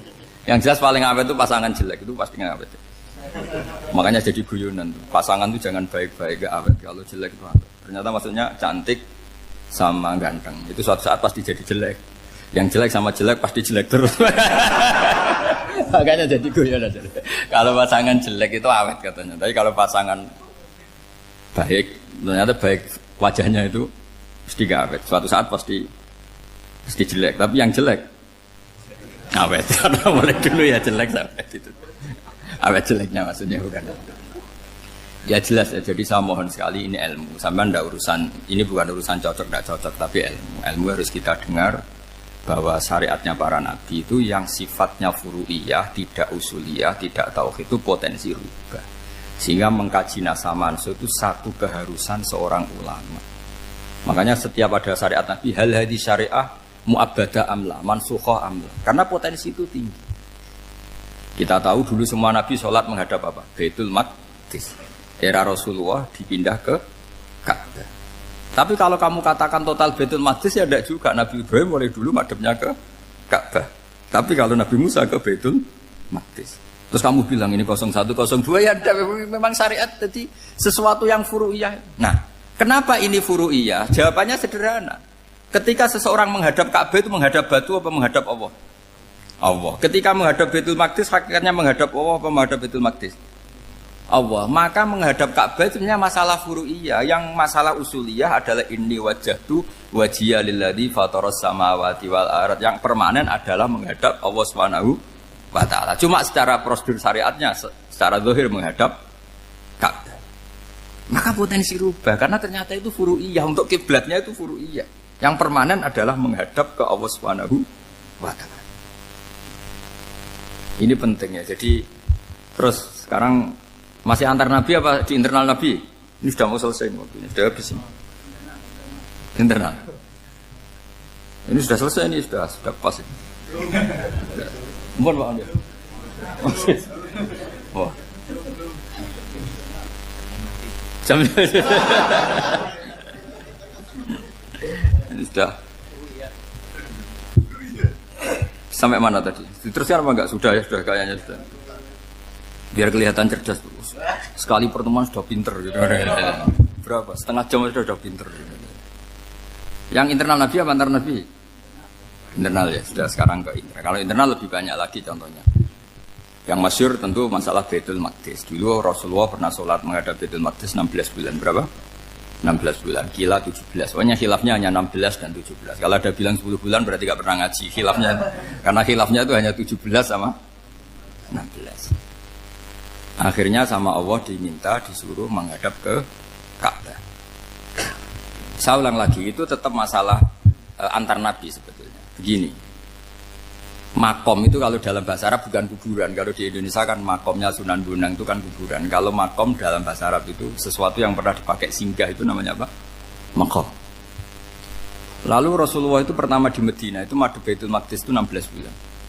Orang Yahudi senangnya bukan main. Sampai mereka bilang gini, Muhammad tuh gaya-gaya nantok punya agama baru, tapi kiblatnya ikut kita. Baguslah anak itu katanya, masih tahu diri katanya. Bagus katanya itu masih tahu diri. Jadi senangnya bukan main orang Yahudi. Karena kiblatnya Muhammad sama dengan mereka. Ya tentu mereka jangkar Muhammad, bukan Sayyidina Muhammad atau Rasul Muhammad, karena mereka masih gak iman. Nabi itu ya agak tersiksa karena beliau secara gen turunan Nabi Ibrahim dan kiblatnya Ibrahim itu Ka'bah. Agak tersiksa tapi sami'na wa ata'na tetap madhab ke Baitul Maqdis berapa? 16 bulan. Suatu saat Nabi Muhammad itu disuruh madhab Ka'bah. Ini dengerin. Akhirnya madhab ke Ka'bah. Apa yang terjadi? Orang Yahudi komentar gini, Muhammad itu gimana? Dia di perantauan, rindu sama keluarganya. Terus rindunya itu diaplikasikan jadi perilaku agama. Jadi dia madhab Ka'bah dianggap kangen. Kayak saya kan orang Rembang. Rembang itu apanya Jogja? Timurnya apa-apanya? Enggak, Jakarta itu mana Jakarta itu? Barat sana ya. Ibaratnya saya orang Jakarta, terus merantau di Jogja. Dulu kiblatnya itu menghadap ke timur. Terus ketika madhab ke barat, kata sampean, wah itu padune kangen apa? Keluarga. Juga kurang ajar orang Yahudi. Jadi orang Yahudi itu memang paling pinter bully. Makanya kalau sampean tukang bully itu ya agak-agak, ya enggak. Saya tidak ngomong agak ya, pokoknya agak-agak. Ya. Pinter bully orang Yahudi. Makanya enggak ada orang debat sepinter orang Yahudi. Yang bisa ngalahkan hanya Tuhan itu. Orang Yahudi yang bisa ngalahkan hanya Tuhan. Sayyidina Ali orang paling terkenal cerdas. Itu kalau sama orang Yahudi itu pusing. Karena ya apa logikanya itu? Saya beri sekian contoh. Ada orang Yahudi tanya gini, Muhammad, kalau kambing mati itu yang bunuh siapa? Ya Allah, mati langsung itu. Agama kamu itu aneh, Mak. Yang langsung sentuhan Allah haram, tapi yang lewat tangan-tangan jahil manusia malah halal. Harusnya itu yang halal kan orisinal, langsung Allah yang bunuh. Jadi utaknya itu aneh, dari cara berpikir itu aneh. Nah cara sampean ini kan, nak halal pangan kue. Tapi Nabi kan nggak boleh bertutur kata kasar gitu. Kalau yang jadi Nabi saya untalan ngono kan gitu. Tapi Nabi kan nggak boleh kasar. Jadi Nabi itu problem karena nggak boleh apa? Kasar. Kalau kita kan gampang, wis nak halal untalan kan selesai apa? Tapi Nabi nggak boleh kasar gitu. Jadi nggak Nabi, sampean itu kan enak. Mau keliru ya pantas, mau apa saja pantas. Karena kan nggak panutan. Kalau Nabi nggak bisa meluruskan kebenaran itu harus tetap sesuai akhlak. Ya jadi agak kerepotan. Makanya punya Umar alhamdulillah ada yang nggak perlu aturan itu. Jadi enak. Jadi ya itu memang aturannya harus itu. Coba Nabi itu perang tapi nggak boleh bunuh. Kayak apa susahnya? Beliau jadi sasaran tembak tapi nggak boleh bunuh. Kalau sahabat kan enak, duel, relax, santai, bisa tarung. Kalau Nabi nggak boleh. Makanya Nabi meskipun ikut perang terus gak ada sejarah orang yang dibunuh. Ya hanya satu peristiwa itu pun dibaca orang kafir, ditangkis Nabi, pedangnya kembali ke dia mati. Tapi gak ada yang Nabi. Karena Nabi kalau pembunuh nanti itu terus kayak pendekar kan susah juga punya Nabi kok. Habis perang misalnya Nabi tanya, Muhammad habis perang berapa? 1000. Ya repot juga punya Nabi mantan apa? Pembunuh meskipun yang dibunuh orang kafir. Tapi kan kayak apa ya? Fitrah manusia itu akan menolak kepemimpinan orang yang gitulah pokoknya gak bisa diterangkan itu. Makanya Nabi itu gak pernah bunuh meskipun kayak apa musuhnya tapi gak pernah bunuh. Untungnya di sekeliling orang-orang yang tadi. Jangan bilang tuh suka bunuh ya, pokoknya perang gitu ya. Perang dengan bunuh itu beda loh. Ya. Kalau perang itu fair apa? Fair. Sampai mana tadi? Nabi Ibrahim ya tadi. Makom tadi saya ulang lagi. Nabi Muhammad menghadap ke Baitul Maqdis itu hanya Allah nuruti. Ini loh Nabi betul. Tahu betul bahwa di antara syariat adalah Baitul Maqdis karena semua Nabi pernah berkiblat Baitul Maqdis. Tapi Nabi ketika menghadap ke Ka'bah, Nabi juga dibilangin sama Allah. Ini loh syariat yang benar karena Ka'bah juga kiblat sing a'taku, lebih tua ketimbang Baitul Maqdis. Maka disebut Ka'bah Atiqah. Ilal Baitil Atiq. Kalau Quran bahasakan Ka'bah apa? Wal yatawafu bil Baitil Atiq. Atiq itu tua sekali. Ya sudah. Ketika berstatus tua itu orang Yahudi seneng, mergo roh kelirune Muhammad. Mereka nantang, Muhammad ayo debat terbuka. Nabi rawuh. Bagaimana Anda bilang Ka'bah itu kiblat tertua?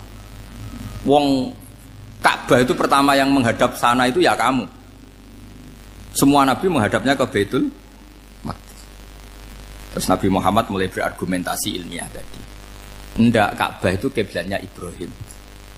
Jadi Ibrahim dulu itu yang mulai dulu kiblatnya itu di Ka'bah. Terus orang itu tanya, buktinya apa? Terus dijawab, fihi ayatum bayinatum maqam Ibrahim. Ternyata di situ ada jejak kakinya Nabi Ibrahim, yaitu batu yang diinjak beliau ketika bangun Ka'bah. Itu argumentasi ilmiah.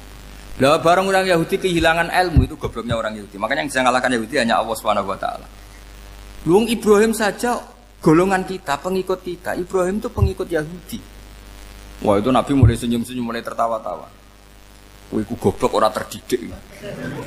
Karena itu ibaratnya kayak kamu bilang Soekarno itu pengagum Puan Maharani. Kira-kira seperti itu. Soekarno itu pengikut Puan.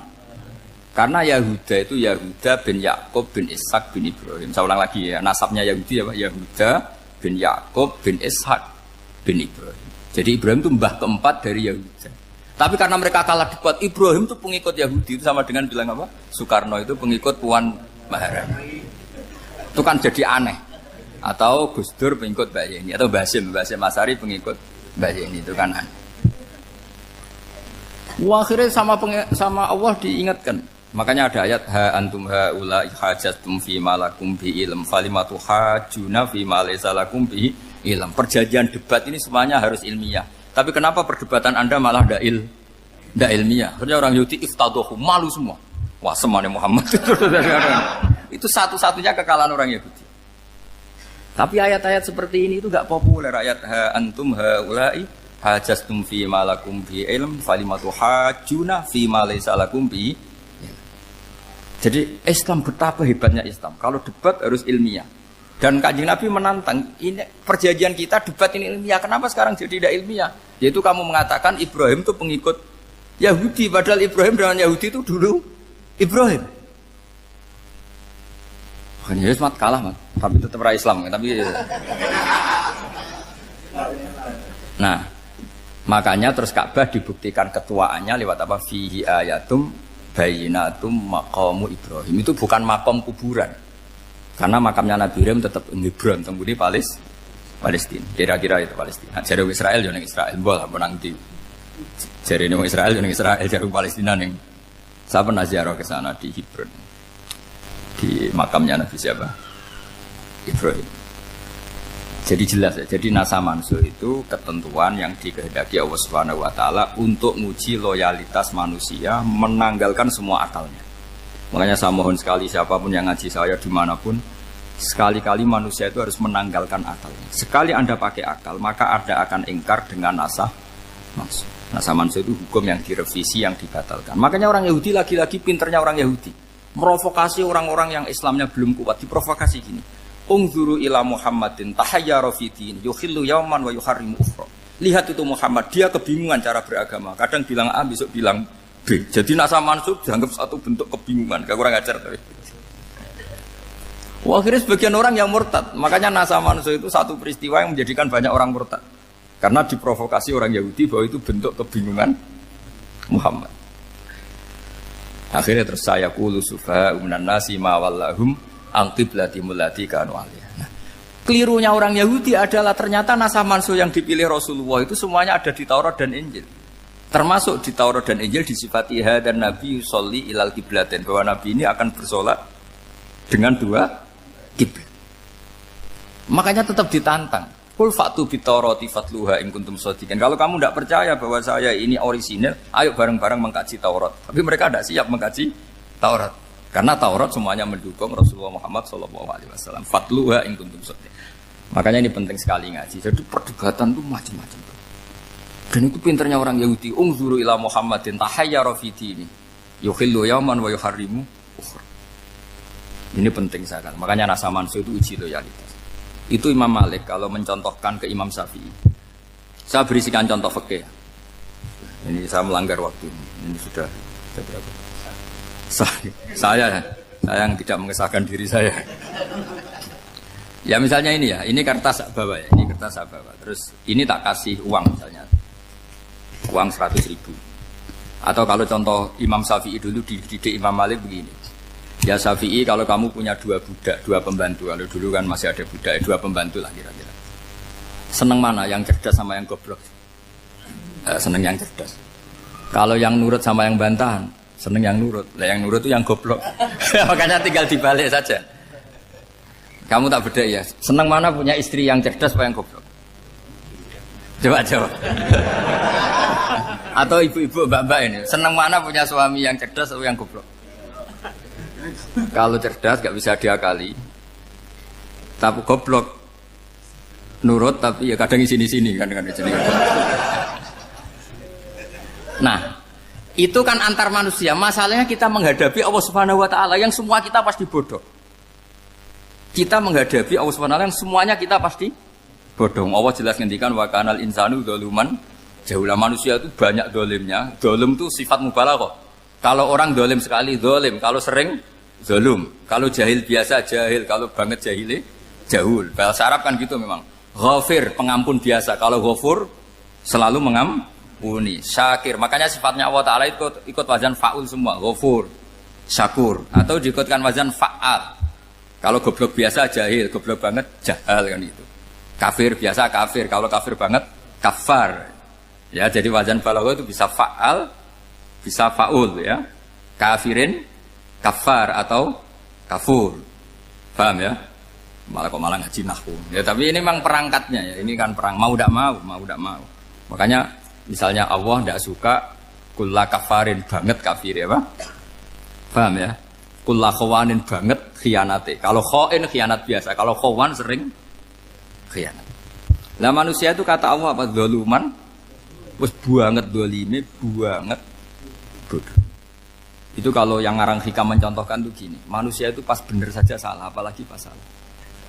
Jadi manusia itu kata Imam yang ngarang hikam itu, man itu kanat mahasinhu masawiyah, fakih fala takunu masawihi masawiyah. Ketika baik saja buruk, apalagi ketika buruk.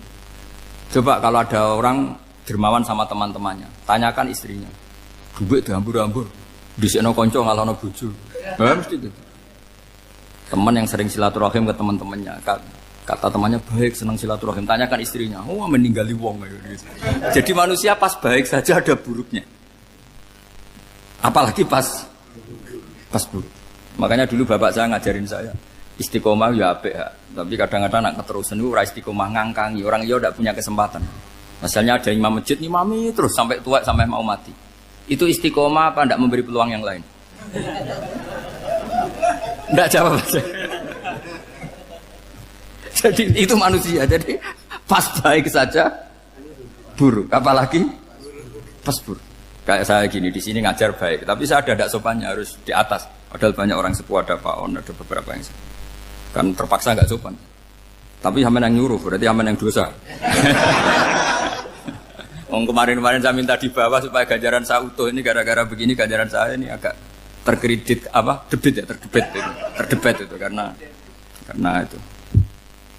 Saya teruskan. Jadi manusia itu punya sisi itu karena manusia itu dzalum dan apa? Jahul. Wa kanal insanu dzaluman. Problemnya ini ngadepi Allah yang selalu pinter, yang kita selalu bodoh. Misalnya gini, kamu ditanya Allah. Ini contohnya Imam Malik. Ikla hadi sokhroh fa inna tahtaha dhahaban. Coba bongkahan batu itu kamu angkat, di bawahnya ada emas. Lalu budak yang pinter berlogika, oh disuruh buka itu karena ada emas toh. Berlogika. Kalau budak yang goblok enggak, ya disuruh ya diangkat saja. Ada emas apa enggak karena perintah ya diangkat. Yang satu nurut karena perintah, yang satu nurut karena ada emas, ada sesuatu. Logikanya suatu saat Tuhan tuh hanya bilang gini tok, ikla hadis sokhroh, batu itu angkat. Yang nurut yang goblok permanen tadi kan langsung ngangkat. Yang pinter, ini ada apa lagi Gusti kok harus diangkat? Ya gak ada apa-apa, nyuruh saja kata Allah gitu. Oh ada bisa, sesuatu harus ada alasannya. Itu kira-kira mangkel loh Pak? Oh mangkel. Nah, logikanya manusia seperti itu. Makanya dua murid pinter, di rakyat pinter, presiden ya susah mesti demo. Goblok ya susah di sini wong. Ini kan nggak ada pilihan. Memang manusia itu nggak ada pilihan. Nah sekarang masalahnya gini di fikih ini saya kembali lagi ke fikih. Pertanyaannya secara fikih begini. Misalnya iddah. Iddah itu seorang perempuan ditinggal mati suaminya atau ditinggal atau cerai. Itu kan ada namanya apa? Iddah. Iddah itu memastikan apa tujuannya? Memastikan rahim itu steril dari mani atau sperma zaut awal. Supaya nanti kalau dinikah orang lain tidak terjadi ikhtilatul ansab nasab. Oke, berarti iddah kita beri argumentasi secara ilmiah li baro'ati rohmi. Jadi misalnya Zaid menceraikan istrinya Sri dalam keadaan masih bisa haid. Iddahnya 3 kali masa suci. Wal mutallaqatu yatarabbasna bi anfusina salah satu guru. Lalu karena secara teori medis kalau haid berarti bukti tidak hamil. Apalagi kalau haidnya terulang-ulang sampai 3 kali pasti tidak hamil. Sehingga kalau nanti dinikahi orang lain pasti kalau ada anak ya anaknya zaud sani atau zaud kedua. Berarti alasan iddah li baro'atir rohmi. Oke, kita sok pinter, sok bijak. Pertanyaannya adalah, sekarang sudah baru 1 bulan, suaminya di Malaysia, nggak pernah ngumpuli. Dicek di medis juga berbukti tidak hamil. Apakah boleh tanpa iddah? Semua ulama mengatakan tidak boleh. Tapi ini kan rahimnya jelas bersih. Ya karena iddah itu nuruti perintah pangeran, pokoknya tetap iddah. 3 kali masa suci. 3 kali masa suci atau masa haid. Itu ada perdebatan ulama. Tapi kan ini terbukti bersih, Gus. Meskipun terbukti bersih, kata Allah harus iddah 3 bulan atau berapa? Kira-kira 3 bulan, 4 bulan ya tetap harus iddah. Kowe milih mana? Sok pinter. Gusti, berhubung ini. Pangeran mbok terangno gitu. Berhubung. Jadi Tuhan apa mbok wari? Berhubung Gusti. Ini jelas steril dari sperma zaut awal. Enggak usah iddah, Gusti. Sama aja kamu disuruh majikan kamu ikhla hadis safra, berhubung nggak ada apa-apa, nggak usah ya. Kira-kira mangkel nonda budak yang seperti itu. Mangkel. Maka dibutuhkan kebodohan dalam beragama. Betul itu memang. Makanya Nabi itu unik, pernah bilang itu gini, aksaru ahlil jannah al-bulu, aki-aki penduduk swarga itu al-bulu, wong goblok-goblok. Maksudnya goblok yang jenis ini, bukan goblok betulan maksudnya.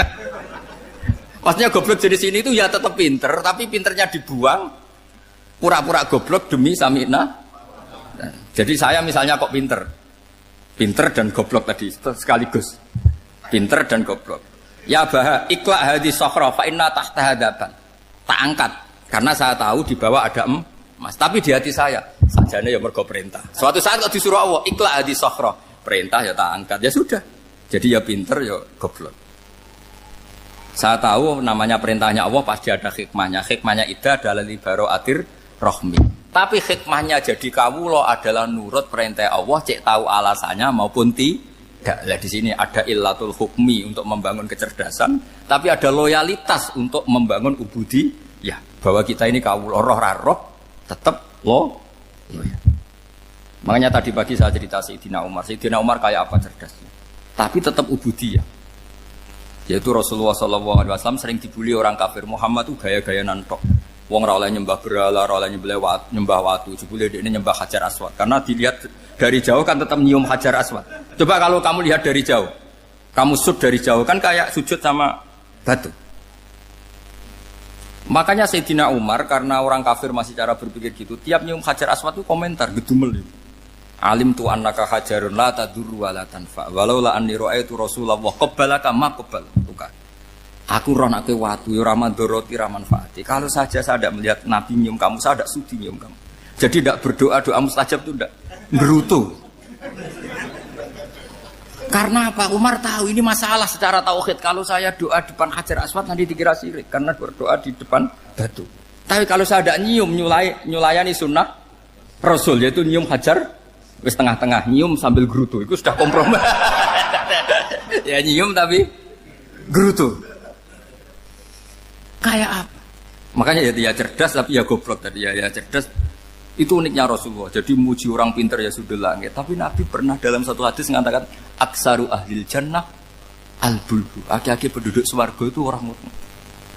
Artinya orang bodoh itu bukan bodoh betulan. Kan? Dia meninggalkan akalnya demi loyalitas ubudiyah. Nah, untuk menutup sesi ini terakhir betul tak tutup selain ini selesai. Untuk menutup itu bukti begini, perang Badar itu perang yang nggak mungkin dimenangkan umat Islam karena orang kafir itu 1000 dengan pasukan full dengan peralatan perang full. Rasulullah itu tahun kedua Hijriah itu pasukannya hanya 313. Itu pun pedang itu untuk orang 5 itu hanya ada pedang 1. Jadi kalau mau dibaca orang, sih kamu nilai pedangnya aku. Itu kan nggak kebayang perang dalam keadaan seperti itu. Jadi mesti kalah, orang kok mungkin kalah, mesti. Tapi Nabi tetap bilang, saya ini disuruh Allah perang, ya harus berangkat. Yaitu perang Badar. Kata para sahabat, ya Rasulullah ini nggak masuk akal, sudah nggak usah perang, ini nggak masuk akal, mau setor nyawa. Sudah gitu dadaan, nggak ada persiapan. Lucunya apa? Sahabat itu ketika Nabi tetap berangkat. La akhrujanna walau waqti. Nabi menginginkan saya tetap berangkat meskipun sendi. Setelah Nabi berangkat sekian meter, tuh sahabat ikut semua. Kata Nabi, lah kamu kok ikut? Ya ikut saja. Kata kamu mesti kalah. Ya anggap saja setor nyawa. Demi loyalitas pada jenengan. Itu makanya nggak ada periode sebaik periode sahabat. Tapi yang gerutunya jalan. Karena gerutu ini bawaan ilmiah. Makanya kita loyal sama presiden. Tapi yang nggak cocok ya gerutunya jalan. Tapi bawaan mencintai Indonesia tetap jaga stabilitas. Itu bawaan cinta Indonesia, bukan cinta pejabatnya kadang. Gerutunya jalan. Tapi bawaan loyal sama Indonesia tetap mengaku. Bawaan loyal sama Rasulullah tetap ikut perang. Bawaan akal karena nggak masuk akal ya gerutu. Dan itu uniknya Quran itu mengapresiasi itu dan dianggap nggak masalah.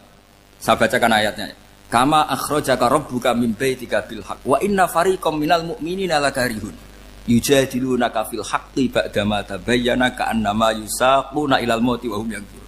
Peristiwa Badar ada peristiwa kamu itu keluar untuk perang. Sahabat kamu ngikuti, tapi mereka lakarihun, enggak senang sebetulnya. Karena enggak masuk akal. Ya gremeng tapi ya derek. Yujadilunaka fil haqq, mereka mendebat kamu dalam kebenaran. Jadi ya Rasulullah wong perang karuan kalah jenengan lakoni alasane nopo? Lah kok melok? Ya saya harus ikut jenengan kan jenengan Nabi. Itu unik. Kalau orang sekarang mana mau, kalau gak masuk akal gak mau melakukan. Coba misalnya istri kamu belajarnya dikurangi.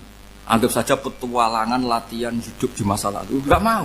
Padahal petualangan itu hal yang indah. Petualangan itu kan hal yang indah. Kan gak mau. Oh ngirit aja alasan. Tapi lucunya kalau dijak camping bermiskin-miskin di hutan mau. Karena karpe dhewe, tapi tak suami yang ngongkon. Ayolah seminggu ini kita model miskin, anggap saja petualangan masa lalu. Enggak mau.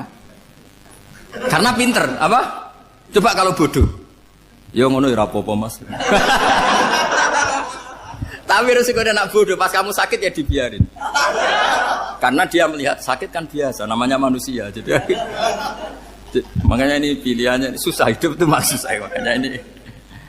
Jadi uniknya Quran gitu. Quran itu membolehkan psikologi manusia. Makanya Allah ngendikan kutiba alaikumul qital wa huwa kurhul lakum. Ya saya tahu kamu tidak suka perang. Allah yang ngakui bahwa kurhul enggak apa-apa. Tapi ketidaksenangan kita harus dilawan demi mengikuti Allah dan misalnya perempuan Allah juga gitu. Wa ashiruhunna bil ma'ruf. Gauli istri kamu muamalah secara baik. Kata Allah fa in karihtumuhunna fasa antakrahu syai'a wa ja'alallahu fi khairan katsira. Mungkin ada watak yang kamu tidak suka, tapi di situ ada kebaikan.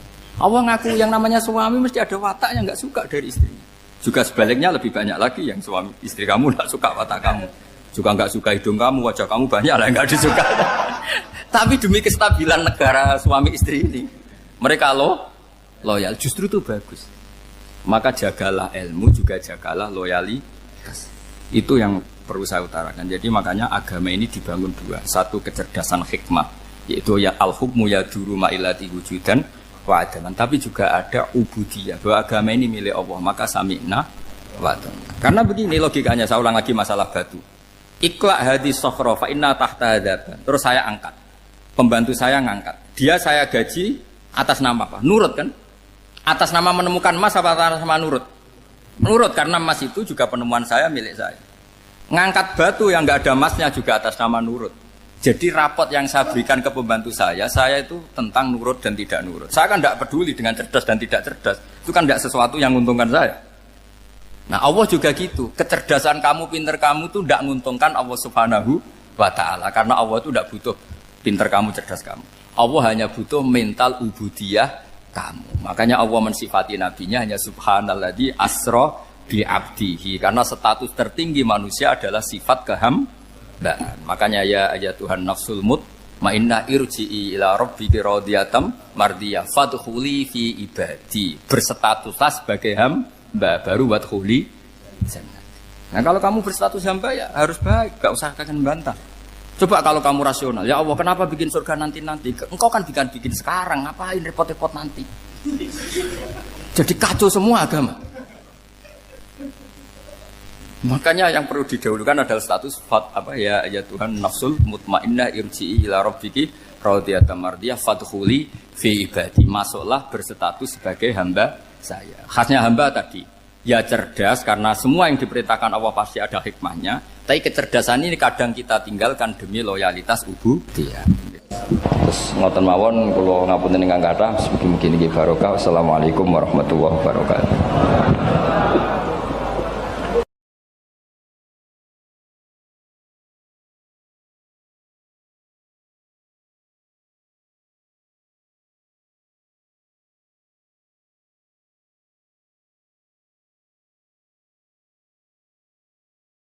Ono bajingan kondang, gak tahu konangan. Atau koruptor paling gampang. Koruptor urung ketangkep KPK. Terus dicolong. Iku sing njupuk barang ning omahe terus darani maling. Padahal luwih maling koruptore. Dieling-eling nggih, kula baleni malih iki pentinge ngaji ya. Dadi aja geman iktimat mbek barang sing ora wujud. Demokrasi itu tidak wujud. Hak asasi manusia ya tidak wujud. Ini tidak bisa Anda buat pegangan supaya nak ketemu Allah Subhanahu wa taala. Mergo barange ora wujud. Dadi kabeh ning donya iki liyane manungsa udah sering maca tasbih, sering salat. Ya kowe ora roh. Kowe ora usah takok carane. Kados kowe iman nak gedang ana gizine, sego ana gizine. Kowe ora tau takok kan manggone endi carane piye. Dadi kabeh manuk, kabeh kewan malah maca tasbih. Sing ora jelas ya manungsa niku separuh maca tasbih, separuh ora. Nak kabeh kewan maca tasbih. Kowe ora usah takok ora carane piye terus bahasane piye. Wong dikandani kok malah takok carane, iki malah lucu. Mulane terus dadi anekdot masyhur iku. Maksiat tetep maksiat, setan wae roh maksiat. Lah umume setan iku nek ana maksiat iku seneng kecuali sitok nyelingkuhi bojone setan. Wah, nek iku setan lah ngamuk. Dadi satu-satunya maksiat yang setan pun ndak seneng iku nyelingkuhi bojone setan. Iku Allah ya ora seneng, setan ora seneng. Iku satu-satunya contoh maksiat sing setan pun ndak seneng. Lah guyonan ngoten niku penting karena itu tadi. Hukum itu kalau nuruti pandangan manusia dawuh Imam Syafi'i iku ruwet. Mergo al-qaulu qaulu sahibil ya. Angger sing nyekel sawangane sing duwe. Dadi kados koruptor sing donyane akeh, duwe alpat macam-macam itu nek ana sing nyolong sepeda montore sawangane ya salah. Padahal ini dhewe hasil colong. Nah, tapi ki bener nyolong ya keliru, nyolong kok bener. Ya wis ngono agama wis ngoten iku. Lah mulane walillahi mulkus samawati wal ardh. Assalamualaikum warahmatullahi wabarakatuh. Bismillahirrahmanirrahim. Nahmaduka ya ghafuru ya syakuru. Mashalli wa sallim barik ala sayyidina maulana Muhammadin wa ala alihi wa sahbihi asma'in nama ba'du. Pun kula terangno kados adate ulama-ulama riyen nggih. Dados pertama jenengan iman nak Allah niku wajibil wujud. Eling-eling nggih. Awal kita iman Allah wajib napa? Wujud.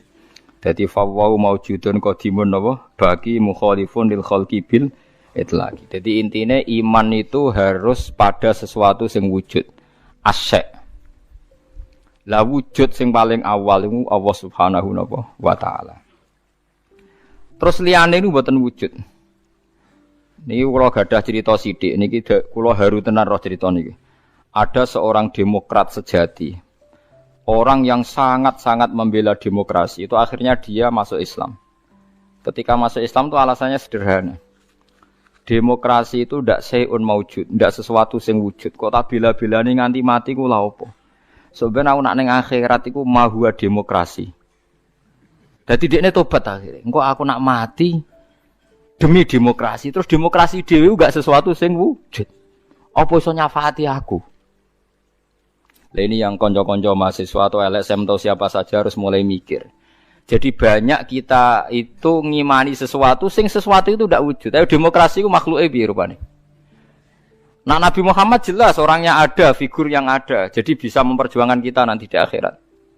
Kiai jek ono, masih ono sing darani syirik lah nak percaya kiai tetep wonge ono. Lah nak demokrasi.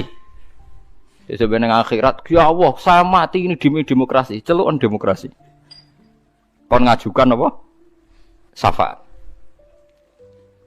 Lah makanya ngendikane ulama-ulama, kula nerangno model ulama kuno mawon. Iman niku titenane sing bener sitok, iman mbek sesuatu sing wujud. Demokrasi itu tidak wujud. Ijtima iftirak juga tidak wujud. Jadi keliru misalnya ini kalau nate ngaji filsafat yang Islam sing alim-alim kados Ibnu Arabi kados. Kalau orang Kristen bilang Roh Kudus, Jibril atau Roh Kudus Allah itu bersemayam di Isa, gara-gara ada istima terus jadi Tuhan. Istima itu ya ada wujud. Iftirak juga ada wujud. Rungokno tenan iki. Misalnya ini HP, ini yang saya pegang tangan kanan apa? HP. Yang saya pegang tangan kiri ini amplop, pulpen mon gampang. Amplop mari darani dhuwit niku, repot teng Indonesia nih. Padahal kalau di amplop gue batas kitab. Lha nggih, amplop kula niku tulisane ku naskah. Kula nak sinau teng kitab-kitab anen niku kula kutip teng amplop teng kitab. Mboten kados amplop Ruhin. Dadi wis ora sugih tapi amplop isine napa? Dhuwit. Nah kula isine naskah. Ya ini HP ya, di tangan kanan saya namanya apa? HP. Berarti HP maujud. Mon mikir lenan mon, HP ini maujud. Tangan kiri kula pulpen. Pulpen ini maujud.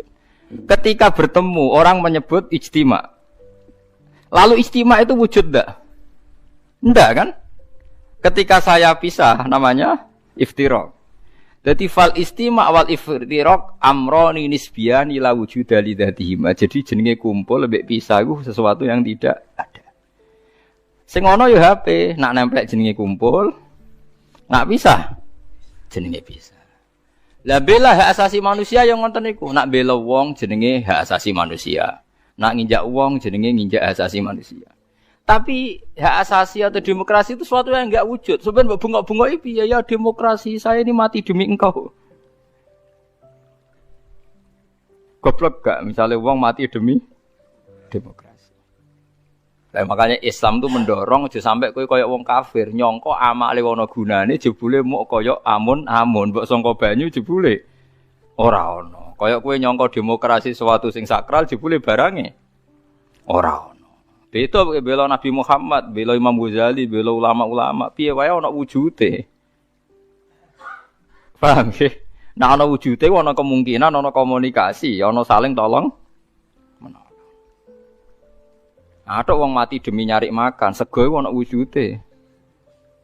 Ya iku paling angel ning bab filsafat. Tapi manusia itu seneng ae tertipu mbek sakasaro bim biki ati yahsabu dzamanu.